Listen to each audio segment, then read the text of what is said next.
આમ જનતાના વિકાસના નામે આમ જનતાના વિકાસના નામે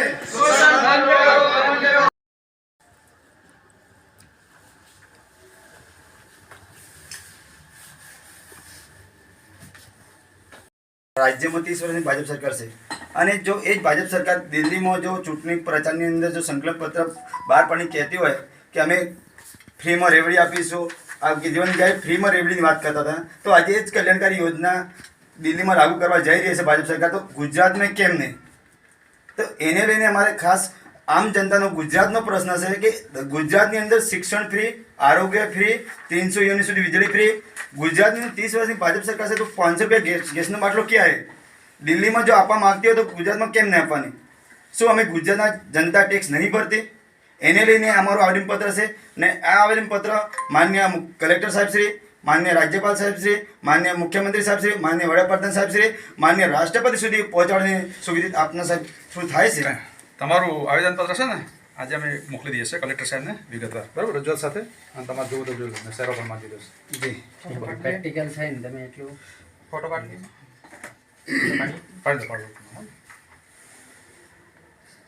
સાહેબ ખરેખર આમ જનતા આટલું ટેક્સ ભરતી હોય અને જનતાના જ ટેક્સના પૈસાથી જો સરકાર ચાલતી હોય ને જો મંત્રી મિનિસ્ટરને જો બધું ફ્રી મળતું હોય તો જનતાને કેમ નહીં? કંઈ વાત મોકલી આપીએ.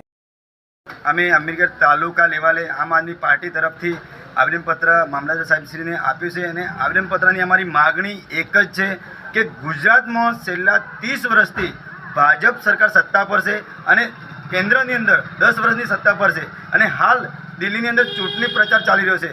ત્યાં એ જ કેન્દ્રની સરકાર ભાજપ સરકાર ત્યાં દિલ્હીમાં એક સંકલ્પ પત્ર બહાર પાડીને જાહેરાત કરી છે કે દિલ્હીની અંદર શિક્ષણ ફ્રી, આરોગ્ય ફ્રી, રોજગાર ફ્રી અને જે કેજરીવાલની જે યોજના ચાલતી હતી એને રેવડી કહેતા હતા ભાજપના માણસો. અને આજે એ જ ભાજપને જે પદાધિકારીઓ કહી રહ્યા છે કે એ ખરેખર રેવડી નથી, એ કલ્યાણકારી યોજના છે. તો જો કલ્યાણકારી યોજના હોય તો ગુજરાતમાં છેલ્લા 30 વર્ષની શાસનમાં ભાજપ સરકાર કેમ આમ જનતાને, ગુજરાતની જનતાને આ રેવડીની કલ્યાણકારી યોજના તરીકે લાભ નહીં આપતી? એના લઈને અમે આજ આવેદનપત્ર આપ્યું છે અને સાહેબને માગ કરી કે સાહેબે પણ વિશ્વાસ આપ્યો છે કે આ ખરેખર આ જનતાનો પ્રશ્ન છે અને ગુજરાતમાં ખરેખર જનતા ટેક્સ ભરતી હોય તો ગુજરાતની જનતાને પણ આ લાભ મળવો જોઈએ. આજે એને લઈને અમે આવેદનપત્ર આપ્યું છે અને જો આ આવેદનપત્રને ધ્યાનમાં સરકાર ન રાખે તો આવનાર સમયની અંદર જે અમે ગુજરાતના જનતા જે ટેક્સ ભર્યો છે અને એક રૂપિયો કરીને અમે જે સત્તા ઉપર બેઠેલા છે પદાધિકારીઓ એના જોડે હિસાબ માંગવાનું અમે ચાલુ કરી દઈશું. આમ આદમી પાર્ટીમાં આપનો હોદ્દો શું છે? હું આમ આદમી પાર્ટી અમીરગઢ તાલુકા પ્રમુખ તરીકે છું. અને તમારું નામ? મારું નામ રાજેશ કુમાર રામાભાઈ. બીજા કોઈ આપની સાથે હોદ્દેદારો ખરા? બધા કાર્યકર્તા જિલ્લાના જે સ્ટેશનના પ્રમુખ છે, બીજા ઉપપ્રમુખ છે અને બધા પદાધિકારીઓ જિલ્લા અને તાલુકા ભેગા કરીને આપ્યું છે. ઓકે.